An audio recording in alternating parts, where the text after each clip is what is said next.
First of all, thank everybody for coming here. For me, it's a very special day, so Haribol, Hare Krishna. Haribol! Haribol! Great to see you all.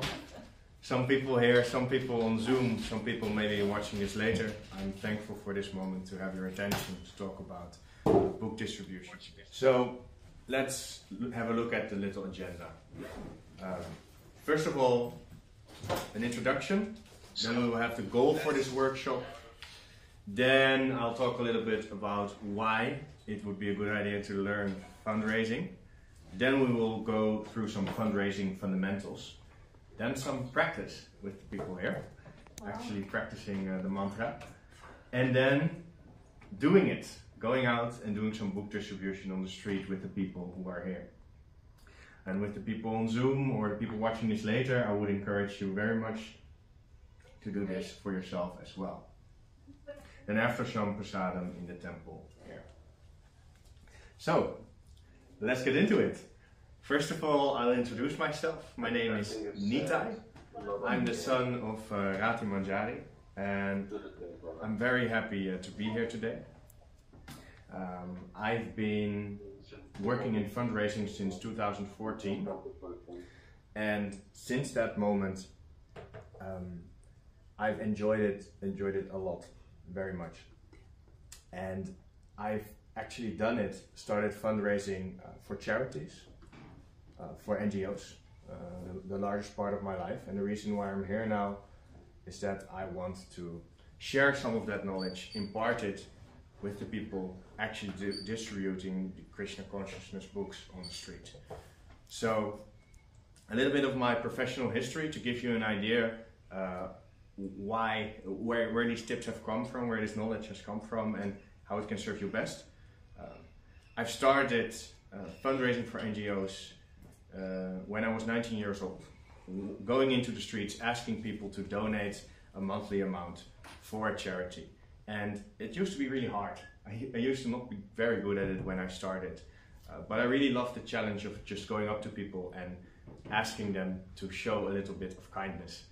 And what I found very inspiring is when they did, but they don't always do that, of course. And as a fundraiser, it's your challenge to inspire them to show that part of themselves. The most inspiring part about this journey is to get there, to inspire people to share some kindness. You must show some kindness yourself. And this process has shaped me in a very nice way. And I'm very thankful to the process as well, which is why I've been doing it since 2014 now. I've been doing it at a company called People Marketing, a company which fundraisers, which charities hire to raise funds for them. After doing it myself on the streets for about a year, I became a captain, which means that that's your responsibility to also take the new fundraisers onto the streets and show them and help them raise funds effectively. After this, I've started actually the first street fundraising team in the Amsterdam branch in 2016, and the team became very successful together with the rest of the branch. We achieved a company record of 569 signups in 1 week. Later I became branch manager in Amsterdam, and after doing that for about 2 years, I decided to take a step back, and I went to the company and I said, instead of doing the fundraising myself and being the branch manager myself, I would now like to train the new managers that come into the company how to run their fundraising teams. I'm very grateful to have gotten this opportunity, and this is what I've been doing for the last couple of years. I created a commercial management traineeship in our company, and now 26 managers have passed and got their promotions through following this traineeship. So this is my background in fundraising. Other than that, I studied business administration at the University of Amsterdam, and I'm now pursuing a master of computational science there. So, been doing lots of things, but my main love has been fundraising for almost 10 years now. However, I was raised as a Hare Krishna. So I was raised in the home of Rati Manjari, and Nanda Kumar, which was a very, very special experience for me. And especially in fundraising, many of the principles that I've learned from Krishna consciousness have come in very handy. So this is why I thought it was a nice moment to give back a little bit, to come back with the knowledge that I've learned in the professional world, and I hope that it will support those of you that go out into the streets to do some fundraising and to do so in an effective way that brings them and others happiness in life. So, the goal for this workshop. First of all, learn fundamental principles of effective fundraising. And also give you some principles that are useful for life in general. As I myself have experienced, when becoming a better fundraiser, you learn things that are useful throughout your life, that help you be detached from the results, instead more focusing on the process and enjoying this also a lot more. Not only fundraising you can apply this to, but also other things in life that make you enjoy life more and also be more of help to others. So, fundraising fundamentals. First of all, you simply, to effectively fundraise, you simply have to provide the person you are speaking to with an experience that would be worth spending some money on. Money is just a transmutation of your time and of your energy. And if you give some time and energy to people, they will be, and they feel good about it, they like what you've provided to them, then naturally the right people will feel the need to reciprocate and also give you something of value as well. So simply getting to know someone, having fun with them, laughing with them, sharing some knowledge that they find valuable.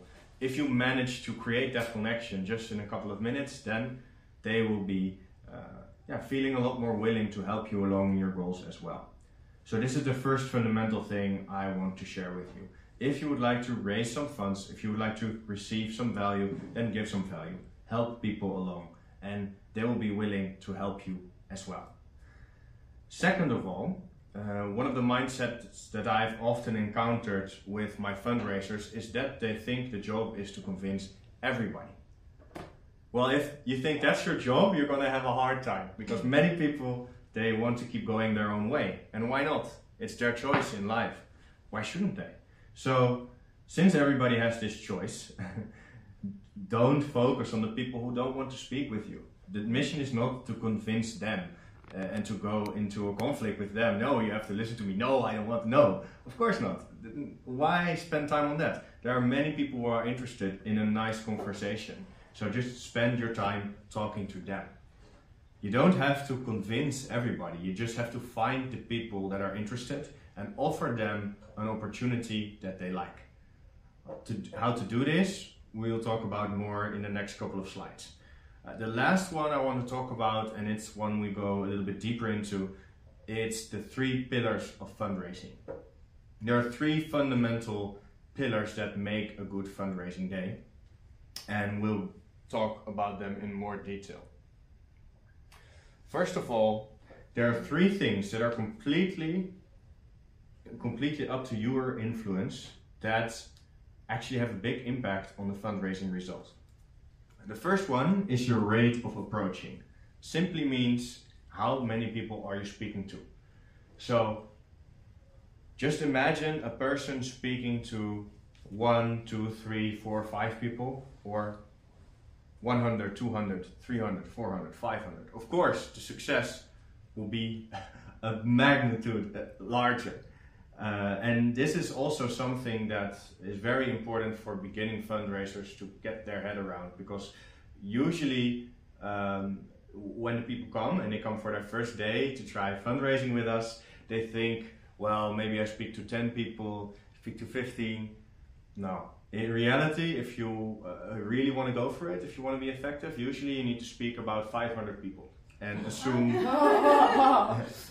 like a 1 to 2% success rate. This is realistic. Oh my God. So this is like the largest misconception as well, usually. It's not easy, and it shouldn't have to be.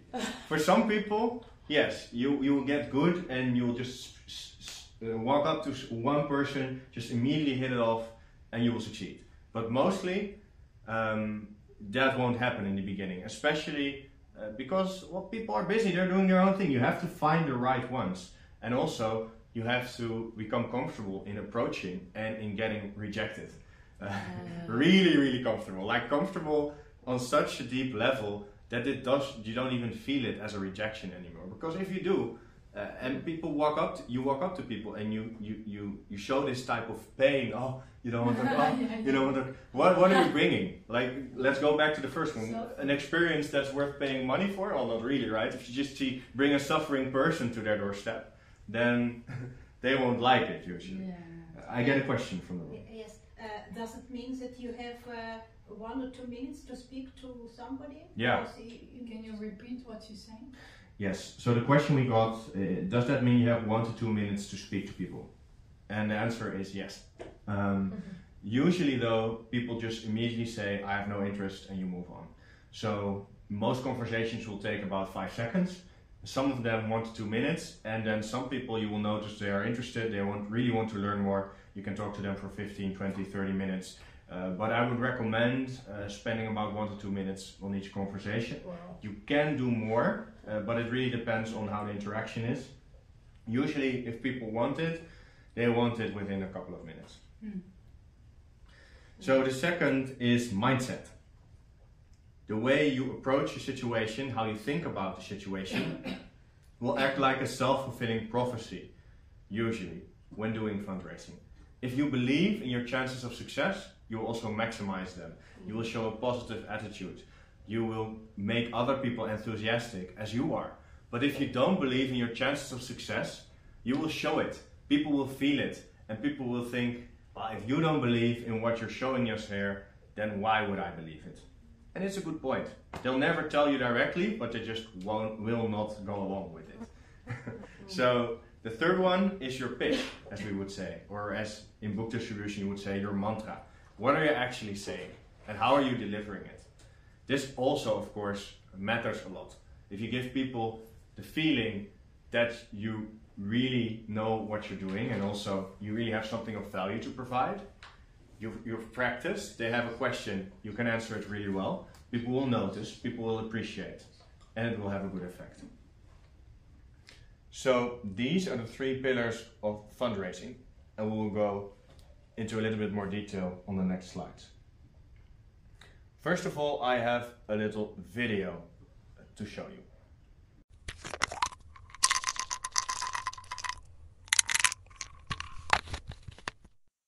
One of the first real jobs that I ever had was doing door-to-door sales. The pay was strictly commission, so it was entirely possible to spend 60 hours working in a week just to make a grand total of nothing, not a dime. Now, luckily for me, the training that they provided was rather exceptional, and one particular concept has continued to stay with me till this very day. A concept so powerful that it has brought me massive success in all areas of my life. The law of averages. Now, to understand this law and what it has to do with you, let me paint a picture of what exactly my job entitled.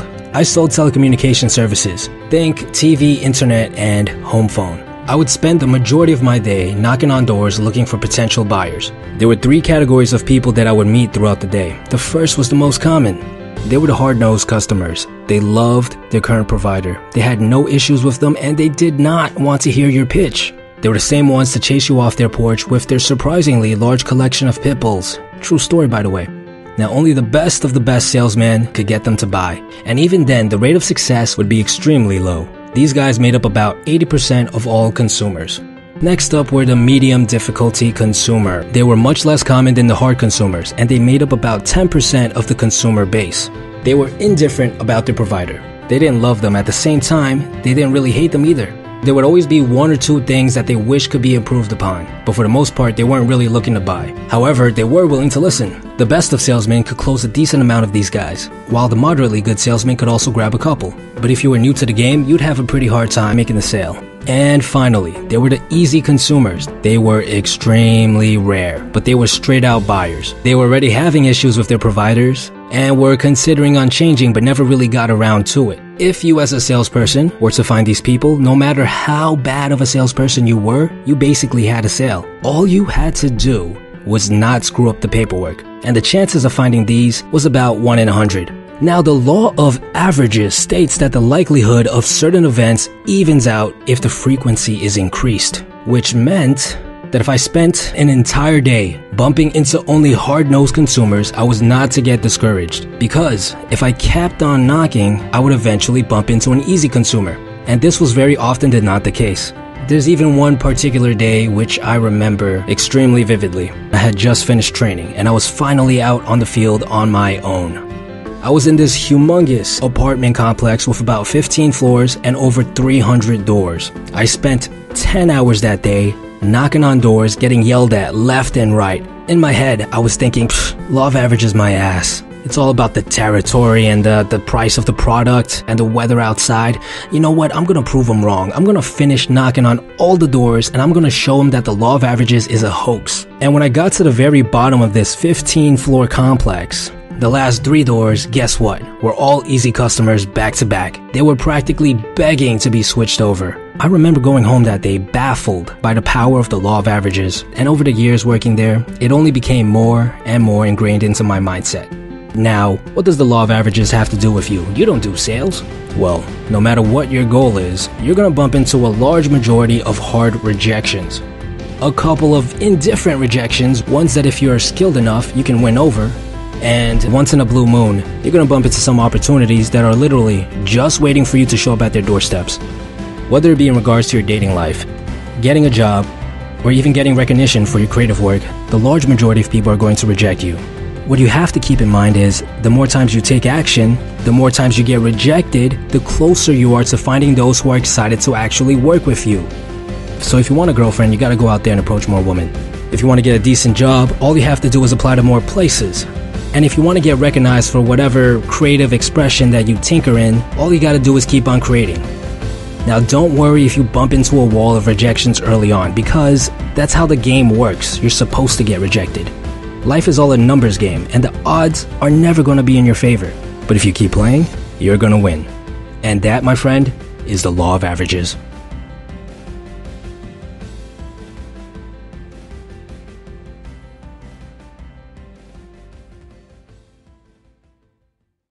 Yes, so to give you a short recap of this concept, boiled down, it basically means the more people you speak to, the higher chance of your success. But when these people will come that say yes, you will never know. They can be in the beginning, in the middle, in the end. They can be nice and evenly distributed, or everybody can say no in the beginning and you only meet the ones who say yes at the end. The most important part to get away from this, first of all, you should speak to a lot of people. Second of all, you should not get discouraged when people don't say yes, because the ones who are open to it, you might just meet later during the day. And if you are discouraged when you meet those people, then you will not be able to excite them and actually get them enthusiastic to go along with your story. But I also want to hear from the group now. What have you took away from this small video and this explanation that we've had so far? Yeah. Well, I think it's nice to experiment with this. It can be an experiment to try it out, this average thing. Because normally when I get rejected a few times, it really, my mood goes down and I just stop. So then next day I think, oh, I never had any success, so why, you know? So... Why what? Why do it again? Yeah. I'm not good at it, or you begin to think it's you who's doing something wrong, you know? But I learned from this that it is not especially you, but it is just that the people are in different mindset, they have different things going on. So to approach it as an experiment, okay, just as many as people as possible, and just in the end see what happens. Scientific research. Yes. And you are the guinea pig. Because I noticed already when we were once here in Amsterdam, normally we would go for 1 hour and then I would approach like 4 people and maybe one of them would take a book, you know.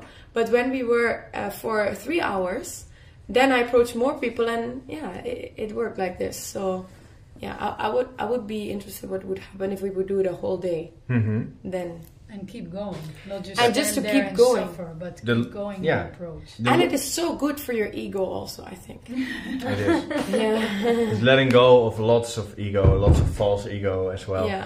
Which I think is a useful thing in life in general, because We all want to get certain types of results. But the way we deal with that is in a very dependent way often. I can only be happy if I get this result. And this is an illusion, but it's an illusion that if you believe in it, it can hold you back a lot. You can be happy already. You don't need the result. But as soon as you say to yourself you do, then you start to act in a way very dependent of getting it. And fruitive. And also you will then see that influences your chances of success actually. Because then you think, I don't get it, I'm not good. Yeah, I'm not a good devotee. Not a good devotee, not a good person. You send this way different type of vibration, and other people will pick up on it. It's like, that's not an attractive energy. Yeah. Why would I why would I support that? No, I don't want that. And I want happiness. I want freedom. They also want to be free from this fruitive mentality. So you think so? Yeah, definitely. They don't know it in that explicit sense, but if they see someone who is very fruitive, it will not give a good feeling. We've all experienced it. To be attached to get the fruits of your work. Yeah. But that's interesting that even the karmis actually they don't want to be fruitive. No. In the sense for their ultimate happiness, they don't want that. No. You really believe that? I know, because you see it. When you are fruitive and you approach them, they don't like it. They send you away like that, and they're right to. So. But maybe they don't like it. Perhaps to be used. Also. Yeah, exactly. Ooh. Yeah, exactly.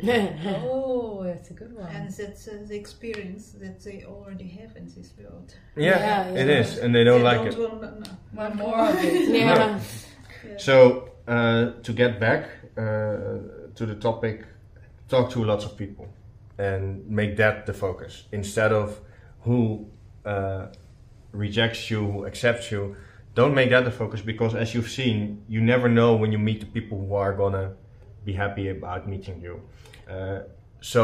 Yeah, but I have a question that when I approach someone, I have like a story, and when I feel like at the end of the story, there's sort of almost have to get a book, because you really try to make them understand a little bit here and there. You share yourself, but it takes long. But if I come directly to a person and say, "Hey, would you like this book? It's a great book," I feel it doesn't give the full it's true. experience. And it might be even more fruitive when I directly come and say, "Hey, you want to buy this book?" It's a balance. We'll get to it. Okay. It's a balance. We'll get to it later. Okay. That's my question too. Yeah, because in the end you do want something, right? So, do you also want to ask? No. Okay. Yes. Something?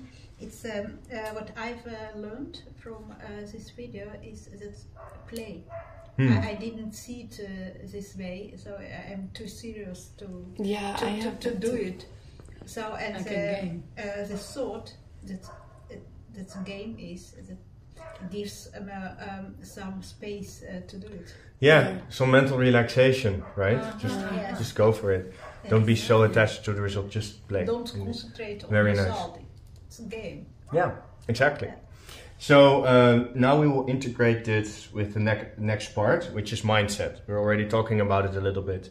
Now knowing this, you can take a look at what is the mindset with which I go into interactions and what does that bring you.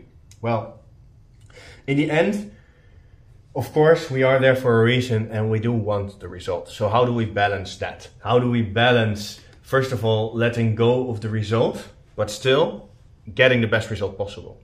How you do that is you focus on the input factors. You focus on the factors that are inside your control, that you know in the end will lead to a result.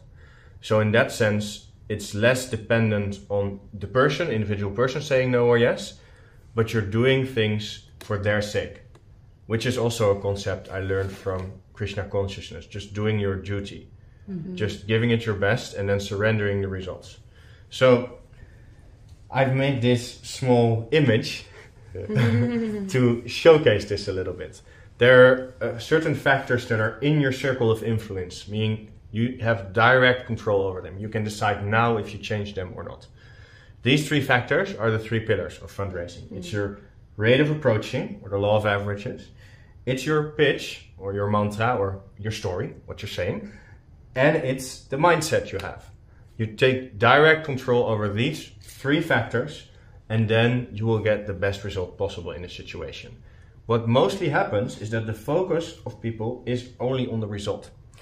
And when the result is good, they feel good. So they get in a positive spiral, better. When the result is bad, then they start to put less effort in the input factors. And then it goes down. So what you get is either things are going well and the result spirals upwards. It's like a virtuous cycle. Or things are not immediately going well and you go down and stay down. And usually people stop. So this is also because there's a chance factor. This is a dice over here. There's a chance factor in there. So like we said before, you never know when you meet the right people. If it's going to be the beginning, the middle, the end, you don't know. So if you only look at the result, this will give you the idea that you're not doing well, and maybe actually on the input factors you're doing very well. You're approaching the right people, you're doing it with the right mindset, your story is good, but you just didn't meet the right people yet. Well, if you only focus on the result and people all say no, even though you're doing well in the input factors, you get the feeling that you're not doing well. And then our brain is optimized to say, well, okay, this effort is not really paying off, so better put less effort into it. It reminds me of what you're saying when you say, well, when it doesn't go well, I feel like doing it less. So instead, what the goal should be is to switch your focus from the result to the process. And leave the rest to chance. Krishna's mercy. Krishna's mercy. Leave it to chance. So, yes, the most important step in your mindset is to take control of the factors you have influence on and to let go of the factors which you don't have influence on. But to make this a little bit more concrete for you, I would like some examples from the group. What are factors that you don't have control over, that you don't have influence over, but that can affect your work? Weather. It's raining. Yeah. No people. Yeah. Yeah. Might it influence it? Yes, because there may be less people outside. Let's not try to deny it. However, does it help you to focus on that? No. And that's a choice. So, do you want to focus on the things that help you or not? If not, it's okay. But then it's a choice. You're choosing to be less effective. Then we should talk about that. Why are you doing that?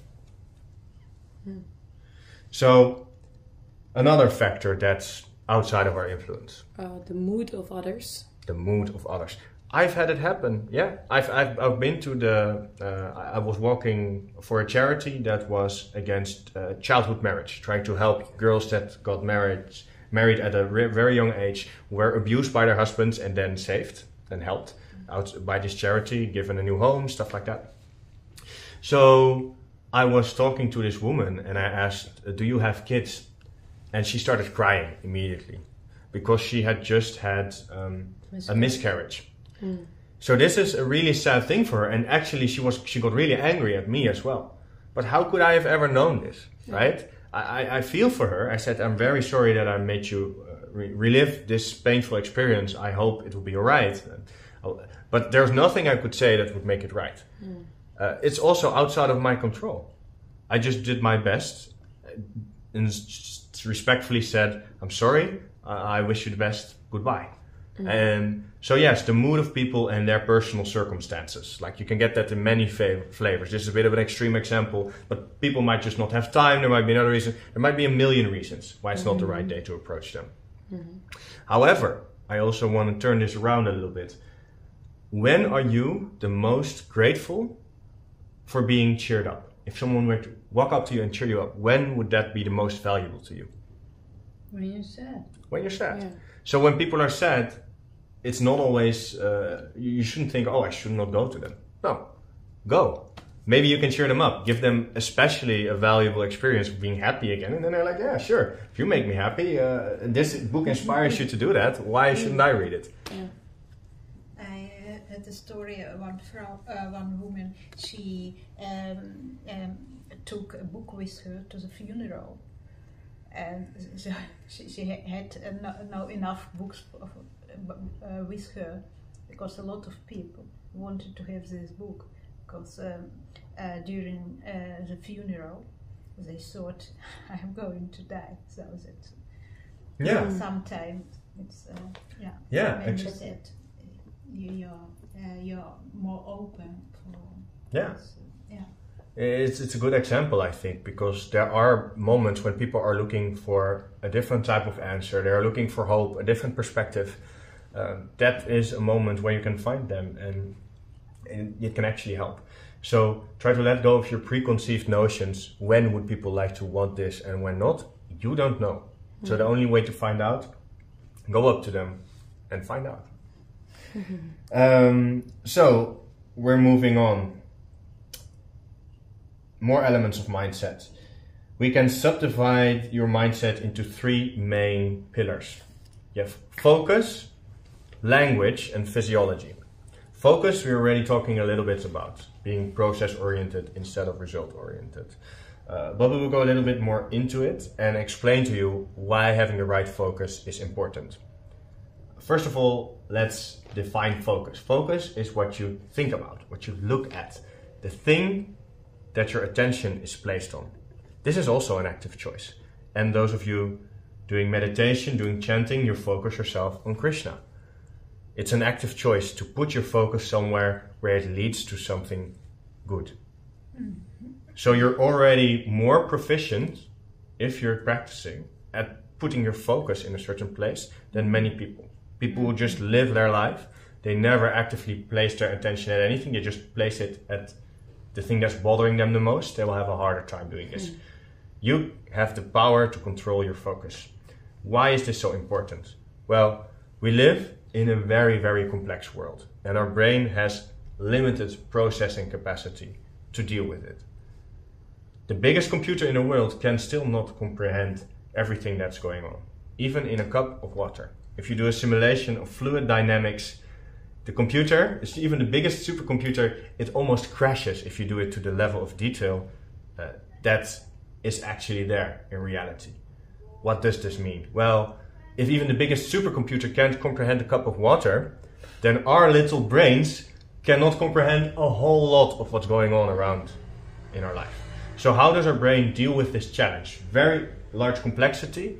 You still have to navigate this world. You have to be effective. What do? We are very selective with our processing capacity, with our focus. All our attention is focused on certain points in the world, and the point where we focus, that's where our thinking capacity goes. So, this means that we see everything through the lens of our focus. When you are looking for something positive in a situation, usually, in every situation there's positive and negative parts. Every. But the part you choose to focus on, that is the part that you will actually experience. So, I'll give you an example. In a conversation, people will give both positive and negative signals. If you focus on the positive ones, you will actually think, what, this person is so positive. Purely thinking this will make your attention go towards the positive parts in the interaction and make you experience it subjectively as if these people were a lot more nice. Even though they may not be. There might just be this 1% of positive feedback that you're getting, but if you focus on it, you'll experience the whole thing more positively. Yeah. Same with the negative. If you're focusing on the negative, if you're asking that question in your head, why doesn't this work? Why is it not working? Your brain, just like a nice servient computer, will go to work and will just come up with answers to the question. It's not working because of this. It's not working because of that.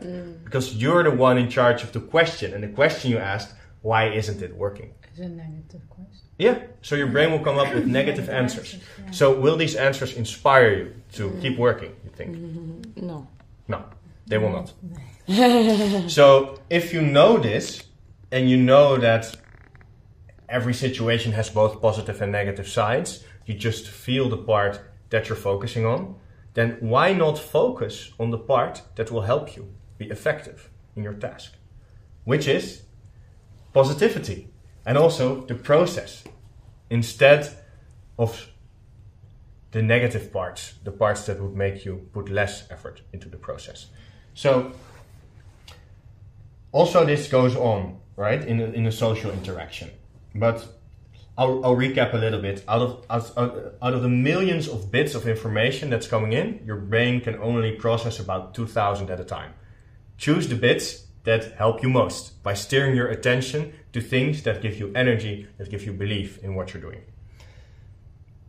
Also, as soon as you adopt a belief, you will start acting towards it. If you believe it's possible to do something, we're going to do it, you will immediately focus on all the cues in the environment that give you this positive feedback, that conform to this expectation. They can give you energy, and they can help you also spot opportunities when there is somebody who would be open to fundraising, or to giving something, or to have a good conversation with you. When you think there are people everywhere who want to give, you will see everywhere the signs of people who want to give, and you will go towards them a lot easier. So now let's go into a little bit more why this is so important, also in the social interaction, right? So when you are thinking positively, your brain actually also starts to signal this to other people. We do this through multiple ways, but the most important one is through our body language, through our facial expressions. You can usually, in a couple of minutes, if your friend is coming in, your very good friend, and this friend has had a good day or a bad day, and you ask this friend, just imagine your friend has a very bad day, and they go to you and you ask them, how are you? Well, maybe they will say, I'm fine, but you can see in their face they're not, right? Usually you can see if people are actually feeling good or if they're not. And the way this happens is with micro expressions. So we have these small facial expressions. They're taking a very short time, just a couple of milliseconds, usually 100 of milliseconds, where you can see how a person is feeling. And our brain is very sensitive to this. So we immediately analyze, and according to that, our emotional reaction to this person changes. So when you're believing in yourself, you're feeling positive, you're signaling it through micro expressions. People will see it. And the second part is we have mirror neurons. Mirror neurons are the neurons in our brain that actually help us to empathize with others. So as soon as you look at someone and you see the mirror expression, you see the expression, you can imagine how it feels like to look like that, or to have an expression like that yourself. So this is the way your brain understands how this person is feeling. So when you see a sad person, your brain thinks, okay, if I were to do that, how would I feel? Sad, okay? And this is how you infer the emotion in situations, how you can read the emotion. So because of this, the people who you talk to, they feel what you feel, basically. If they have if they have empathy, they will very quickly catch on to what you're feeling, and they will feel the same thing. So relating this back to our first lesson of giving them an experience that is worth a lot, if you are feeling good, they will feel good. It's an experience that will be worth something to them. They'll be more likely to donate. If you're feeling bad and you're bringing it, they will feel bad. Is that an experience they would like to support? They would like to raise funds? They give funds for? No, usually not. So, to be an effective fundraiser, it's important to choose your beliefs in such a way that you're happy. That you're happy and that you can be effective just doing your duty, just being happy with that. When you do, and people see this happiness, you'll become more effective. Can you say that again? To be an effective fundraiser, you have to choose your beliefs to be happy or something? Yeah, to be an effective fundraiser, you have to choose your beliefs in such a way that you are happy while fundraising. Because that way you can also bring this happiness into conversations with people, and that way give them an experience that they would like to support, that they would like to donate for. So there is a reality, and that is how I experience reality. And I think at that experience level, I can choose, okay, I want to look at that, I want to look at this.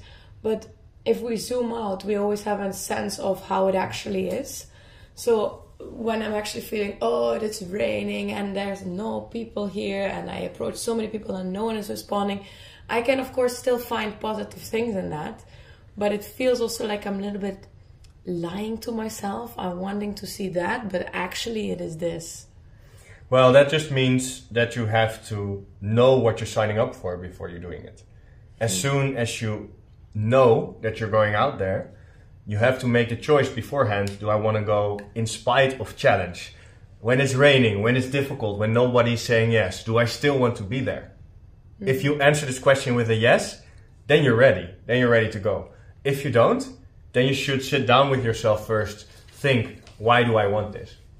And in a challenge, there are usually many positive aspects that you could want. For example, I want mental fortitude. I know there will be challenges coming to me in life. And to deal with these challenges, I must make my character in such a way that I can see the positive when it's raining, that I know I can push on, that I build strength that I can rely on. This is also one of the goals for myself, and also why I like to go out there, especially when it's hard. Because I know that other people won't, and I'm building the type of character that I know that I can rely on when times get hard. This is for me a worthy goal in itself. So, especially when the times get hard, it gives me an opportunity to develop myself in a way that I'm seeking. But this only works that way if you think about this actively. If you actually have thought about this previously, I want to experience this challenge because, and then you have to answer the because, what comes after that, in a way that is compelling to you. That really makes it worth it for you. And if you do that in the way that it actually is worth it for you, you'll see you will not get demotivated when these challenges come, because you already know why you want to face them. So you must know why you are doing it before. Yes, exactly. It must be very clear why I'm doing it. Yeah, and in the beginning we had some troubles, but we weren't going away. We're staying here because we know why we're doing it. Yeah, I'm happy. I'm happy that you stayed with me through all those technical troubles. For the people watching here that were at the seminar, you know what we're talking about. It was crazy. But indeed, and also for me, I reflected also before coming here, you know, why I want to do this. And for me, it is to serve, to give back. And I knew there would be challenges. First of all, you don't even know what challenges will come up. Well, we've had some. And then, of course, I want to translate my experience to you in an effective way. So also I think about, okay, how can I do this? I want to make my mother proud. There's all these types of feelings that are also very human, but also in some way attached to the result. And then the question is, what do you focus on? So I think for me, it's just best to focus on simply giving what I can and leave the result up to chance. That's chance. Up to Krishna, up to Krishna, but at least not try to control it myself. Yeah, because we can't. And if I would be very angry, frustrated. Technical troubles. I would be completely out of it and not be able to deliver this with you in a nice way. I might be frustrated, right? But I let it go, and this is I think a very important part in life. But also, you must then know what you want to learn from it. So for me, this was a very good lesson, the fact that it didn't work immediately. And next time I learned I will take responsibility for this whole process. Because if I give a seminar, I don't want anything technical to go wrong. So for next time, I have this lesson again. I already had this lesson in my work, but for now I had it again in a new way. And I've learned. So I get something valuable from it because my attitude is to learn. So as soon as if you can stay in the student mindset, if you can stay humble, not I need to do this, but can I learn from this? Then usually the things will come to be positive about. They will come. As you're learning, you will enjoy it. I have one more question. Yeah. Is it time? Yeah. Sure. So you say, basically what I hear is that everything comes from choice. You choose where you put your attention. You choose what you want others to experience, or you choose your mindset. But I feel like I can choose how to act, but I cannot always choose my feelings. So I can choose to act positive towards someone so that they will feel positive, but it doesn't necessarily mean that I'm feeling that too. I know what you mean. So that was also what I meant at the other point. Like, aren't you lying to yourself? You're telling, now I have to be happy and I'm going to give them something positive, but actually you feel inside. Yeah. Is it then genuine, what you give them? Good point. Well, it depends. I would say you are being influenced all the time. And if you're just reactive, like a leaf in the wind, you can say, yes, it's my true feelings, of course, but then you are discounting the influences that you do have. And if you decide to not use this influence in a way that is aligned with who you want to be, then that's also not very genuine to me in some way, because then it's just down to whatever happens outside, who is just talking to you. Oh, now I see happy people, now I become happy. Now I see sad people, now I become sad. Yes, we do react to the things that are around us, but once we know that we can choose how we interpret, and therein lies our only freedom actually that we have, because many of the other things that we that are there in the world, they just happen. Your only freedom is in your interpretation. Then why not employ that freedom in a way that it is helping what you want to achieve?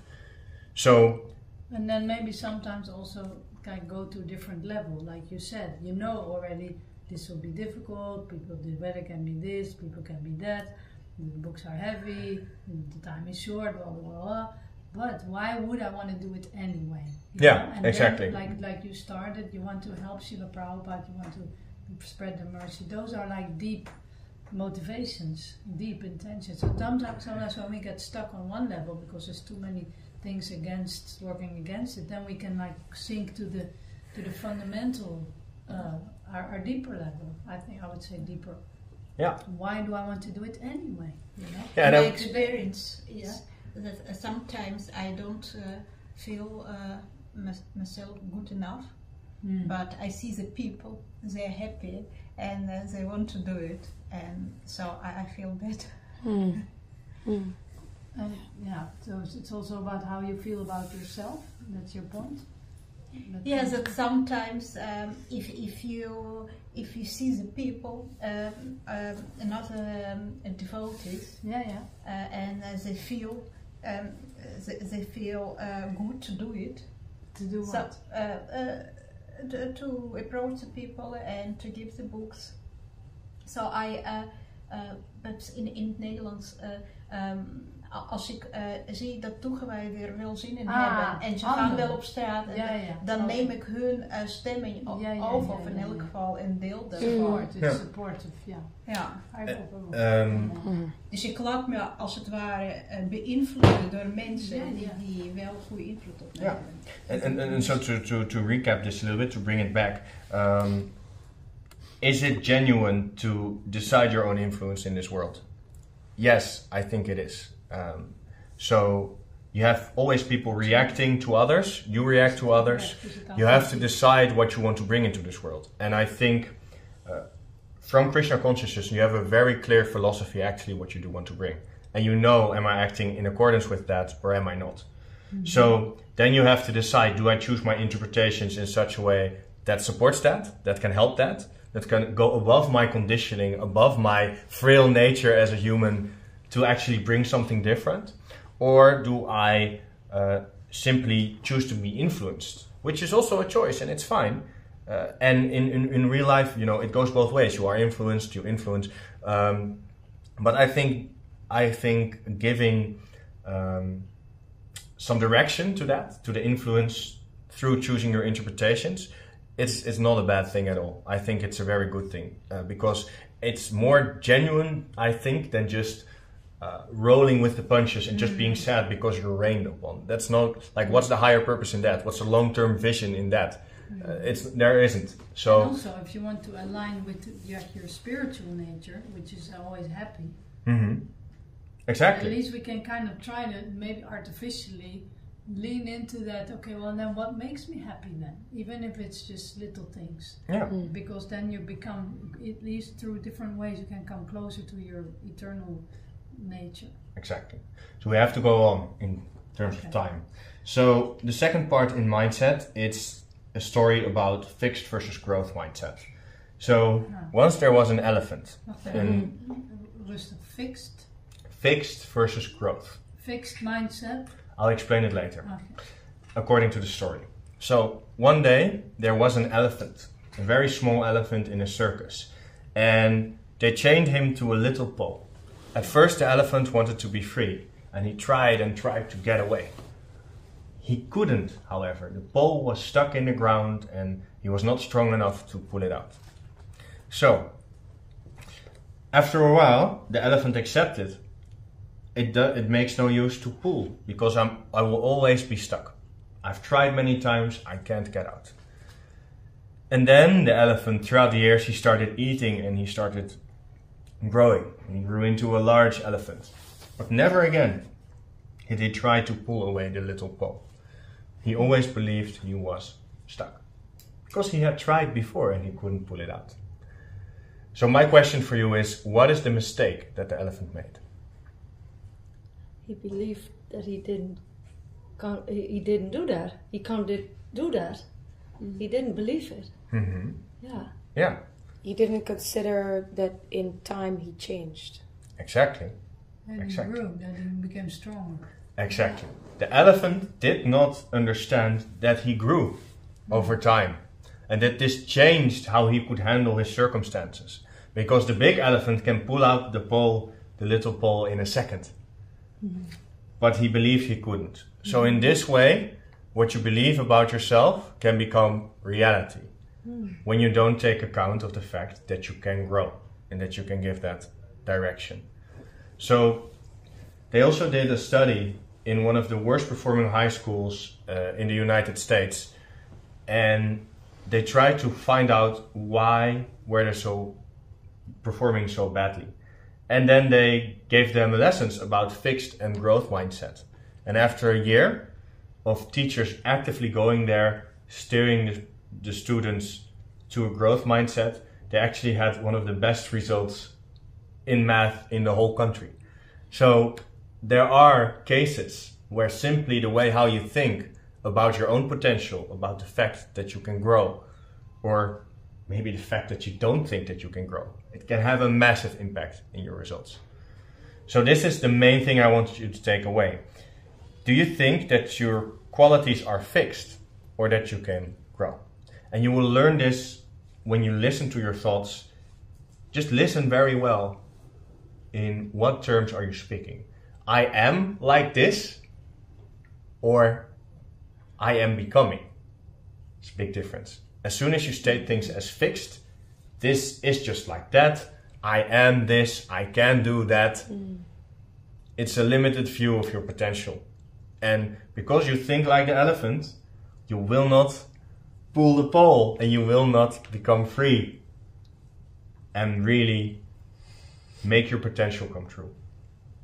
So listen closely and help yourself. Don't think of yourself as fixed. You can grow. But it has to start with believing that you can.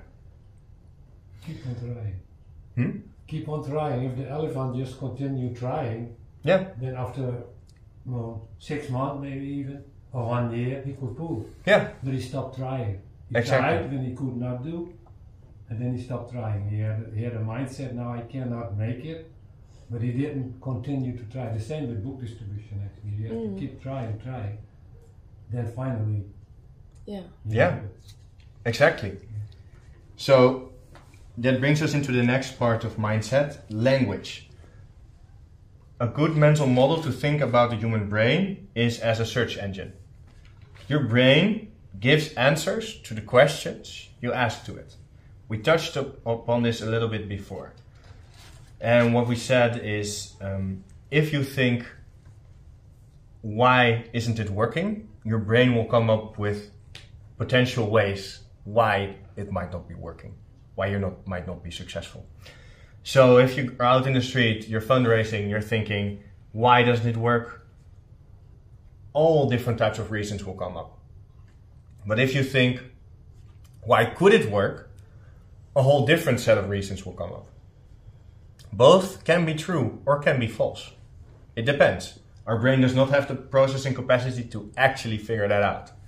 It can just only list them, and when you think about them, you evaluate them. And usually this has an impact on also your effort. Because if you only see reasons why you're not successful, why it shouldn't work, subconsciously you will start lowering your effort. You might not even notice it. Just to suffer less. To suffer less. Yeah. Because why would you do it if there's no use in doing it? Our brain is made to save energy. So If it's conscious or subconscious, you'll start doing less. If you think about reasons why you would like to continue or why it could work, or why it's good for you anyway. Yes, then you will become motivated. Acharyas or to your spiritual master. Or Yeah. Nice for the other devotees to see how you're also struggling, you know? Exactly. Just adventurous, so many reasons. If you think about positive reasons, then you'll become more inspired to put more effort into the process, and thereby, in the end, maybe not in the beginning, maybe in the middle, maybe only at the end, you will get there, you will meet the people who do want to give. So and you will become stronger. You'll become stronger. Your challenge is to keep your effort high throughout the whole process. Focus on the process and keep the effort high. So choose the thoughts that help you do that, and then you have chosen the right thoughts for you. It's like neuro-linguistic programming. Yeah. So choose the positive questions. Yes, ask yourself. Yeah, this is very good. Ask yourself positive questions. Yeah. Yes. Exactly. So why can I do it? What can I learn from this? What can I learn? What can I learn from this? There's two ways. You can describe something as a problem or as an opportunity to learn. You can say it's a difficult situation or it's a chance to develop yourself. This completely changes your approach and also changes what you get from the situation. Also, doing instead of trying. Have you ever seen people, they say, I want to try to do this? What usually happens? Nothing. Nothing. Because they're actually signaling already that they are kind of okay with the possibility of failure, like socially, right? I'm gonna try to do it. It might not work out. So they're already saying there's a chance I might not do it. And at the same time they're saying I might do it. Okay, sure, but ask yourself a question. When will you put more effort into the process? When you say I'm definitely gonna do it? Or when you say I will try? It's the first, right? You will run more. You will go for it more. And simply because you put more effort into it, then you're more likely to get a good result. Maybe you can't always do it, but you will have tried your best, actually. Instead of just saying you try, which is basically just signaling to others that there's a chance it might not work. So choose your words carefully and say I'm going to do something instead of I'm going to try. And you will notice that your effort goes up. Another question that I ask myself often and really helps me get into the spirit of fundraising. Instead of asking if it's not working, I'm doing my best, nobody's saying yes, negative vibes all around, I'm not managing to put my focus in a positive place. Then I ask myself, usually my thoughts start coming up and I'm noticing, and I just ask, okay, what question are these thoughts answering? Often I notice these thoughts are answering the question, why am I not successful? Yeah. This happens to me too. I can tell you this knowledge, but it's like it's human. It will happen to you as well. Even if you have this knowledge, it will happen. And then I know, okay, I'm asking the wrong question, so I'll not get the answers that will help me. So what I then do is I switch my question. I think, how nice would it be if I were successful? What does this do? You switch. Yeah. You start to have to see, you think about nice things and success. Yeah, you think about success. So, and what happens when you think about success? You get happy. You get happy. You get excited. Yeah, exactly. Hopeful. Hopeful. So what happens to your micro expressions, you think? You pick up. Yeah, become happy. The people who look towards you, what will they feel, you think? Positivity. Yeah. A lot more positivity than when you think, why am I not successful? They will feel a lot better feeling. Also, then you get the little desperate, like, you know, you want them to, please, I need to, you know. Yeah, yeah, exactly. So, how nice would it be if I were successful? Notice here that I don't say, I am successful. Because then my brain will say, well, Really, you don't have any sign-ups yet. Like the reality check will come in and it will block it. So I think, how nice would it be? That's your question. That was my question also, So the genuinity, sincerity. Yeah. Yeah. So yeah, indeed, if it's not genuine, then your brain will pick up on it and it won't work. So you really need to choose your words carefully in a way that it conforms with reality but still lifts you up. So you can, if you don't feel happy, you can imagine how will it be like? How it be like, yes. And you will immediately become happier because we have this power of visualization. So you will create a situation for yourself in your head that you're happier, and then you have something to share with others. So the third element of mindset, physiology. So your emotions and your physiology are linked both ways. When we feel happy, we smile. But also, when we smile, it actually works the other way as well. We become happy. So this is one of the best ways to start your day. And it's always what I do when I know I have something important to do. If I have a training or if I have a certain intention, I wake up and I set my intention of the day right away. Also, I said it already yesterday. I also do it the day before. And this primes your body to be ready for the positive emotions, for positive feelings. So, when you are happy, you smile, but when you smile, you also become happy. So if you want to be happy, start smiling. Yeah. And sometimes you don't immediately feel happy, but simply fake it until you make it. It works. There's an exercise we call the laughing boat. We do it at the fundraising branch often. People just start laughing very forced. And at the beginning, like, everybody hates it, but then certainly there a moment comes where somebody laughs so crazily that somebody actually starts laughing, and then it becomes contagious. Everybody laughs. So fake it until you make it, in that sense. Movement creates momentum. So start moving. If you start moving, people will feel something is going on. So many people are moving like they're unhappy. They move like this, like beat down by life. Yeah, well, does not make you happy, right? Does it? You feel happiest when you're moving well, when you are going with purpose. So have good posture, smile, run towards people. There's been moments where I've ran next to people that were on the bike, actually biking, and I stopped them and I signed them up for a charity. Why do they stop? Well, they think this guy is so convinced if he's running to come to me. Nobody ever did this. So there must be something that he has that's very good. And simply therefore they will stop because they see the commitment in my movement.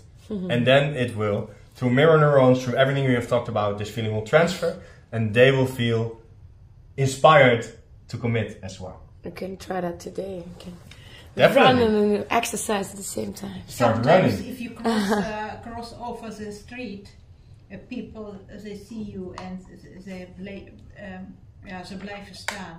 They stop. Yes, Yeah. because you are so convinced to go there, to cross over the street, to cross the street.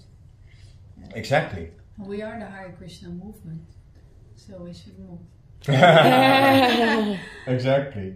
So, we've talked about two elements so far. We've talked about your rate of approaching, speaking to as many people as possible, and we've talked about your mindset. A few tools how you can shape your mindset to help you be effective. Now, we're going to talk about the third pillar, which is your pitch, your mantra, your story, basically what you say when you've stopped someone. There's a couple of things in here that I want to touch upon. The first one and the most important one is it doesn't really matter that much. If you're speaking to enough people and you have the right mindset, the interaction will happen naturally. Like, you're a human, you know how to talk to people. The only thing you need to do is have the confidence to ask for what you want in the end, and usually you'll be fine.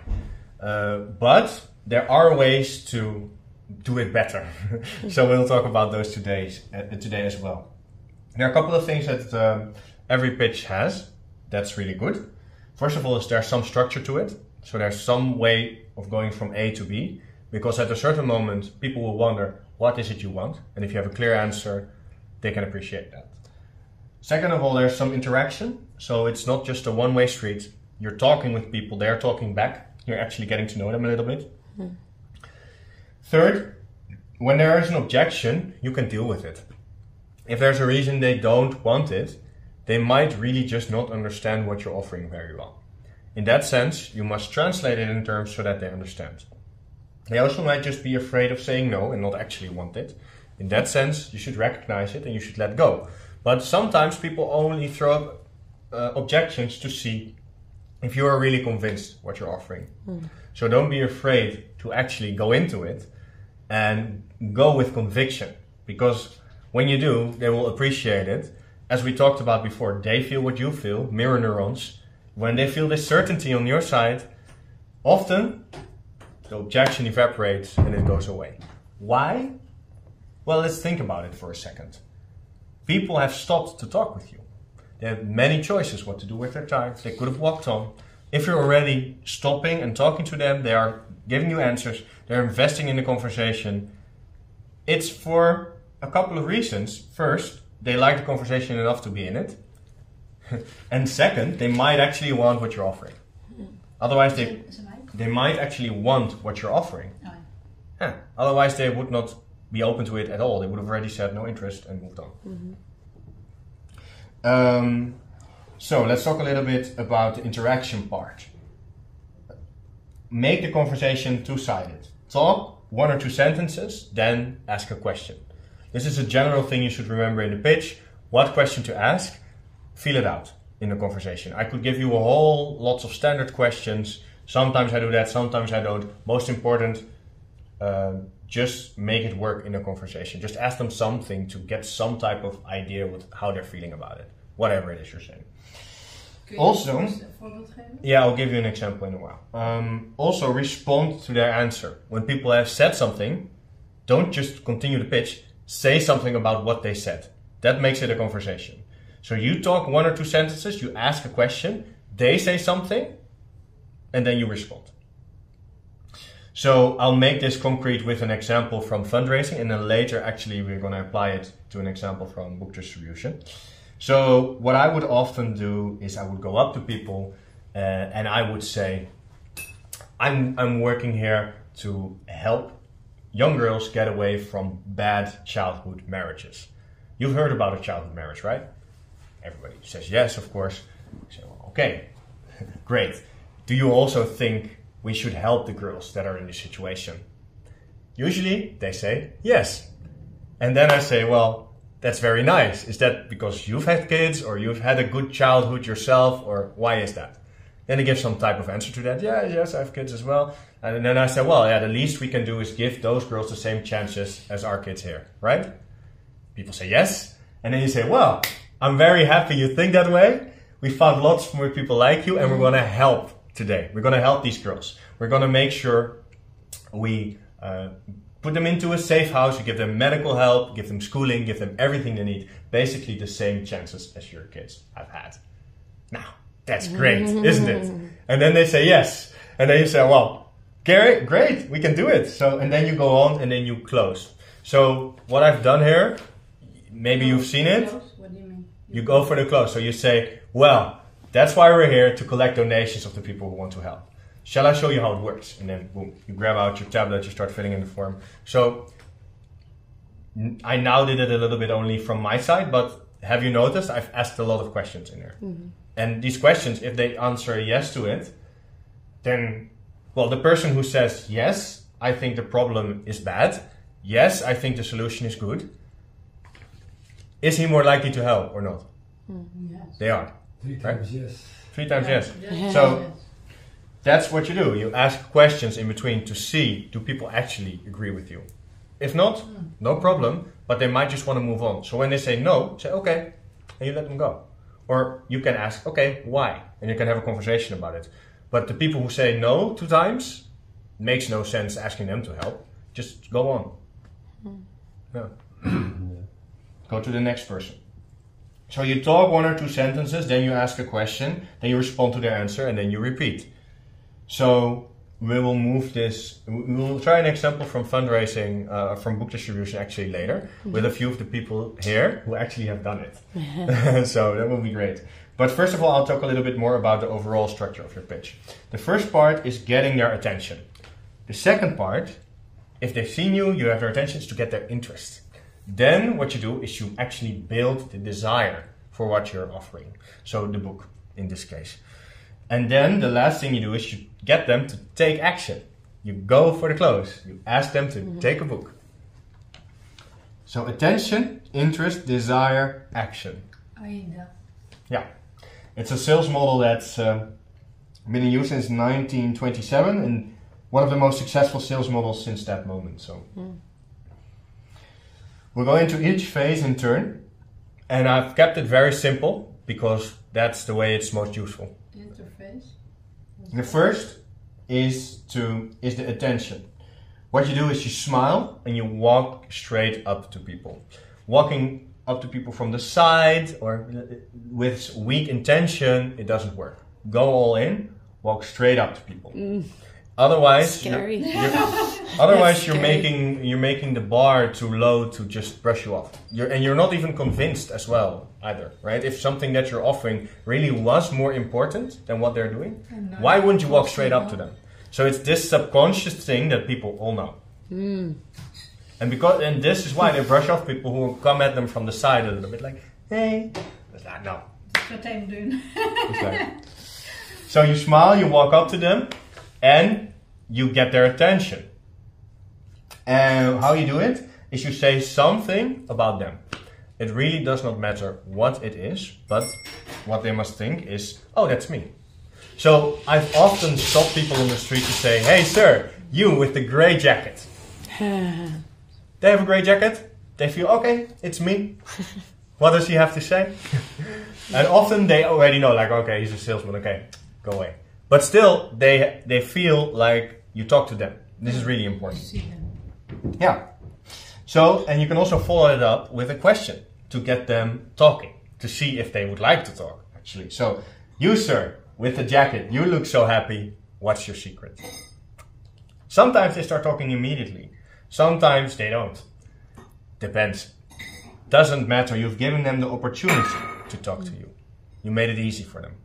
And you made them felt picked out of the crowd. So the more specific you can make this, the better. I'm now talking about a red jacket. It's not really a nice compliment, is it? It's literally just a red jacket. But you can make this into a nice compliment. And if it's something that they put effort into, they will respond. They're more likely to stop. So I sometimes say, oh, sir, you look like my professor. Do you actually? Are you a professor? Or? And then they will start talking. Just something that you pick something out that is, it actually relates to what they actually make you think about. That's the best thing. Like then it also stays genuine as well. If you have some type of association with the way they look or the way they feel at this moment, just speak it out. Don't make the bar too high. It doesn't have to be special. As long as they simply can think, oh, that's me. I know that's interesting. Yes, I am a professor, or at least they like to look like one. That's also possible. And they just stop because of that. I say, oh, you look like such a nice person. And would you recommend then us, for instance, having books in our hands or having them hidden and take them out at the right moment? Both can be fine. Depends on how you do it. Yeah. It doesn't really matter, but you should be getting to the point quickly. So the next part is the interest. So now you stop them. Maybe they've answered your question. And then you say, today we're handing out these books to open-minded people. You look pretty open-minded. Something like that. Yeah. And then you give them the book. And then you see if they like it. Usually at this moment they'll think, nah, no. Because they've just, like they went in for the conversation and now they see a book. Probably they will think, oh, I'm on to something different. Because now it becomes really clear that you want to give them a book. And many people will not be into that. And that's fine. Like most people will say no, but that makes the people who say yes more special. And the people who do want it, they must know quickly, what are you offering? So you try to hand them the book. If they take it, you can start talking about it. If they don't, no problem, you go on. You should basically see... How do you end that? If they're not interested, how do you end like the conversation without losing your energy into it? Well, you just say, oh, no worries, I wish you a great day anyway. That's it. You stay polite. Yeah, you stay polite, stay nice, and end the conversation in a way that you would like to end it. That's very important. So the type of energy that you want to put out into the world, regardless, also to the people who don't want to give you anything, who don't want the book, what type of energy do you want to give to those people? Give that. As soon as you end it on your terms, you'll be fine. You'll be happy. Yeah, you won't lose your momentum. Yeah, you won't lose your momentum because you are acting in accordance with who you want to be in the world. So then it does not make you lose energy that you're not getting it. It's just a consequence of life, actually. It would not actually be nice if everybody had to take it. Just think about that for a second. Would it then be nice to approach it if people had no option to refuse? It wouldn't, right? It would be forceful. It would not be. It would also not be special that they take it. So it's the beauty of life. It's two sides of one coin. Everybody can say, "Hey, that's a beautiful thing of life," but everybody can also say, "I don't need you," or "Hey, go away." And then you have to respect it, and that's also beautiful in a way. Yeah. So just see that beauty and try to. Often, what I do, sometimes I do get sour when people don't want to take it. Everybody does. It happens. I'm like, come on. But what you do at that moment is I usually just make a joke. Yeah. I would usually just, they go on and say, "Oh, I miss you already. I wish you already." Say something like that. And then usually they turn around, they smile, they laugh, and they go. Because they can appreciate, you just have a laugh with each other. So you end it on good terms, basically. So now they have the book in their hand and they're looking at it. And at that moment, you start to describe the problem. And just as this one way you can describe it, like don't hold too much to the words here. Make it very personal for yourself. The problems that you have had, that Krishna consciousness has given you a solution for, those type of problems, you actually want to talk about that in a compact, concise way. That we have to now describe the problem? Some type of thing that this book will help you solve, yeah, definitely. And connect it, like maybe get them to an emotional state a little bit, that they also like reverb, how to get mirror neuron. Yeah. You want people to see this book as a solution to something. And basically you want to find out if that's even the case for them. For some people it might not be, right? They might not have the problem, and then you're not handing them the right solution either. So then it's just not a match. So you have to find out, do you have these type of problems that Krishna consciousness has helped you solve? Do people have these problems? Because if they do, then there's a good chance that the book will be very valuable for them. May I say something perhaps in Dutch? Ja. Sneller. Ik hoorde gisteren een verhaal dat een man kwam naar degene die de boeken was aan het verspreiden. En hij zei, nou, hoe kan het boek mij helpen? En die man die het boek aan het verspreiden was, hij zag dat hij heel serieus of heel streng eigenlijk die persoon moest aanspreken. Dus hij zei, meneer, dit boek helpt u om het probleem van dood, de ziekte en ouderdom op te lossen. Ja. En die man hij werd heel serieus gezegd, nou, het zijn hele serieuze dingen. Nou, het is ook een heel serieus boek genomen. Ja, precies. So we can translate that? Yeah, so translating that, it's a story about book distribution, and a person asked, what type of problems will this book help me solve? And then the devotee who was distributing the book, he said, "Sir," in a very serious voice, "Sir, this book will help you solve the problems of death, disease, and old age." And birth. Yeah. And birth. And then the person said, "Well, those are very serious problems." And then the devotee was like, "Yes, that's why you should take the book." And he took the book. So you should connect it to, everybody has suffering in their life. We know that. And Krishna consciousness contains solutions to these problems. So you have to find out what type of problems are people suffering from and how can you solve this with the book. Because when you can, it's a good match. However, people will not necessarily go out with all these problems and say, "Oh, I have this problem and this problem," to a stranger. So you have to make a guess. You have to look at the person a little bit, think like, what might you be suffering from that this book can help you with? And what I've seen, you can, like a good strategy is to just start off with some general things that you can observe. Most people are pretty stressed. Most people look at their phone a lot. but they're not really seeing anything. They're not really reading anything, not getting any nourishment from it. So this is like a general starting point that you could use. What I see a lot is lonely people. They feel lonely. Yeah. Well, you can say that. Like, for example, you can say, well, these days lots of people are stressed. They're really looking for an answer on their phone, but still they are connecting with other people. They still feel lonely. They still have an empty feeling. And there's lots of great knowledge out there, lots of nice people out there, but people just are not finding it. Do you feel that as well sometimes? And then people can be like, yeah, you can be like, okay, well, me as well. I had this a lot as well. And then you can go to the solution, go to the book. Like, I've read this book about ancient Hindu philosophy, about yoga. Should we say Hindu? Yeah, that's what well, it depends on what you want to say, but it's what the devotees from England do a lot as well. Yeah. Okay. Ancient Hindu philosophy that contains answers to many of these questions. Answers that are way better than things I've seen out here. Did you actually, you know about Einstein, you know about the Beatles, right? You've heard about them. Mm-hmm. Do you know what they have in common? They all read this book. Oh. Do you know why? Well, if you don't, then you should definitely read it. So then you say something specific about the book. The book contains this, this, and this. And this really depends on the type of book you're distributing. So maybe it's a Krishna cookbook, or it's another book. Like you're taking more of the knowledge route with the Einstein and George Harrison here. So you would get some highlights from the book. You would say that. And then you would say, these points help me personally in this and this way, which is why I'm out here and I'm wanting to share it with you.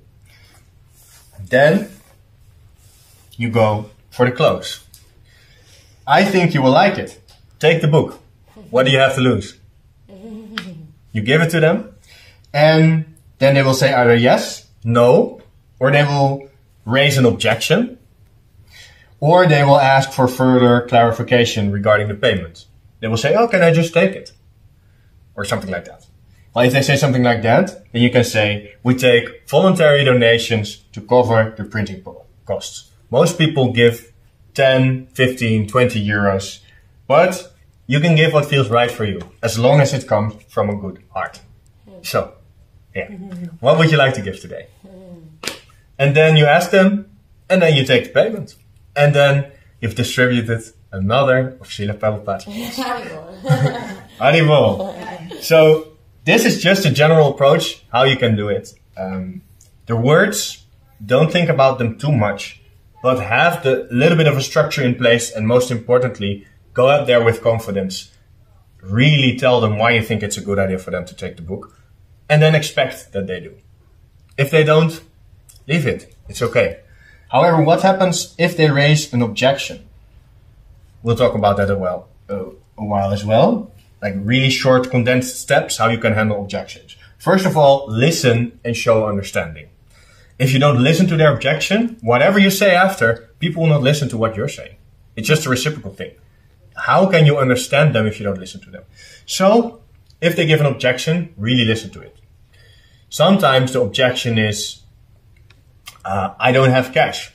Well, as Vaiseshika says, then you can say, well, we don't take cash. We have another way as well. And then boom, you take out the other way. But the better way is to really put some time into it. Then you have like a bigger chance of actually getting them to empathize with your point of view. So, some time into what? Into their objection? Yes. So I'll repeat the same objection, but then following these steps. Okay. So, play along with me for a while. Say you don't have cash. I don't have cash. Okay. Yeah, you don't like to carry around cash these days, right? No. Annoying, all these little coins. I have the same thing as well, but you would like the book. Maybe another time. Another time? Well, there's a time and a place for everything. But I can tell you, like, if you don't have cash and if you want this book, like we're distributing it right now, the cash problem we can solve. If you don't want it, you don't have to take it. But it's here and we made it very, very easy for you. I think that's for a reason. So come on. What do you have to lose? And then you get out the pin. That's why. Yeah. So really give him the choice. you always give people a choice. Like usually there will be multiple objections, and usually the first one they say is not a real one. So when the second one, when you summarize, they will usually tell the second one, which is the real one, which is another one. Like usually if they don't want it by this point, it's kind of over. But the only thing you can then do is go in with confidence. So you make it as easy as possible. It's for a reason. It's meant to be. Let's go. And then you just go for it and you see if they take it. But what I did when I took this out, this was like actually a pin machine. I should have said it, but like in reality, that will be very clear. Like we made it really easy. Come on. I think that's for a reason. And then you go in with the confidence and you go for the close again. So what you do is you listen, you summarize, and then usually they tell you another objection. And then you basically ask, so you actually want the book, but this is your only problem. And then you solve the problem. You say, okay, well, now that problem is gone. Come on, let's go. So that is how you can deal with the objection. Listening, summarizing, solving the objection, and then closing. And there are different types of objections and different ways of solving them. We don't have time to go into all of it right now. So now we're going on. And we're actually coming to the end of the workshop. So we're gonna practice a little bit. Not all of us, but some of us are going to practice. And we're not going to practice here. We're actually going to practice where it's done. We're going to practice outside on the street. Nothing? No. Why not? Because it's 12 o'clock and a workshop would be until 12 o'clock. So, I'll leave you with this last piece on priming your mindset. Next time you go out and you want to distribute books, start with a process-oriented goal for yourself. Say to yourself, I want to speak to 100 people today about this beautiful book. Or 50, but set a goal. Or also a good goal would be, go out there, I want to speak to as many people as possible and I want to remain positive. Every person who rejects me, I want to show them kindness. Another would be, I just want to practice my mantra. I'm not even going to let them take the book. I just practice the mantra with this structure, with these steps. Then you can say, can I have it? No, we're just here. Sorry, I'm not a professional. And suddenly, I don't give you this book. And suddenly you will lose the fruitiveness and people will want it. That will be the crazy thing. Yeah. But prime yourself. Choose a process-oriented goal the next time you go out. And you will see the rest of it will all go a lot easier. And this will help you distribute some books, enjoy fundraising. I hope this workshop today has given you some perspective on principles that can be helpful both in fundraising and in life. I'm very happy for your attendance, for your attention. I hope it was useful for you. And I wish to see you one day to distribute some books in the streets. Hare Krishna.